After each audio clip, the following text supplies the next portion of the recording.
Boyavar kəndində zəlzələ olub. Ətraf xilasedicilər və jurnalistlərlə doludur. Doğmaları dağıntılar altında qalan insanlar da var. Gündüz hadisə yerindədir. Zərər çəkənlərdən birinə yaxınlaşıb soruşur. Özünüzü necə hiss eləyirsiniz? Və cavab alır. Adam belə halda nə hiss eləyər? Bu nə sualdır? Jurnalistikada axmaq sual yoxdur. Bəs gündüzün doğru etmədiyi nədir ki?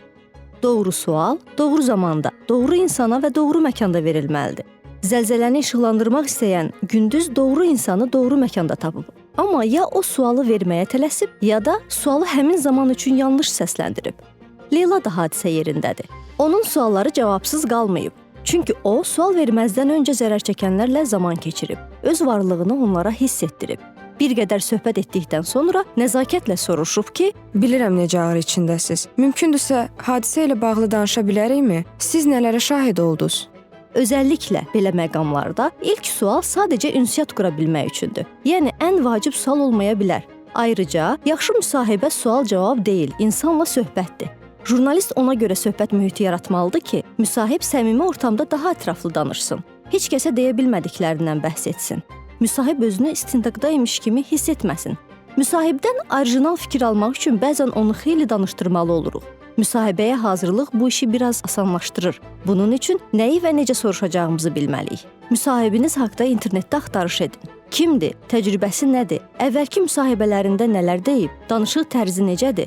Mövzuya yaxşı bələd olmalısınız. İndiyə kimi nələr yazılıb? Necə araşdırılıb? Sizin materialda fərqli nə olacaq? Mövzuya tam yiyələndinizmi? Müsahibiniz haqqında məlumatlısınızmı? Qaldı sual vermək. Sualın quruluşu müsahibənin dolğun alınmasına kömək olur. Suallar iki cür olur: qapalı və açıq. Qapalı suallar adətən statik məlumatları əldə etmək üçündür. Məsələn, neçinci ildə doğulmusunuz və ya neçə ildir bu işlə məşğulsuz?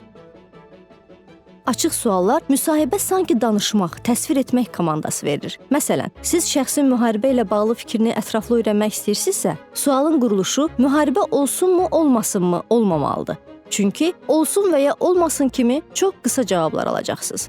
Müharibə haqqında fikirlərinizi mənimlə bölüşün və ya X bir ölkə üçün müharibənin nə kimi təsiri olar?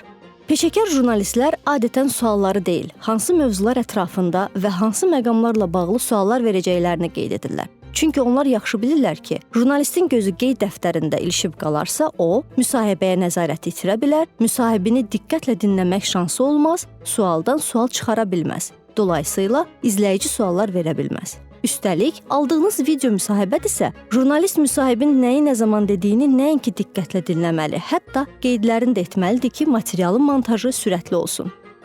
Epizodun sualı. Müsahib sualdan yayınarsa, jurnalist nə etməlidir?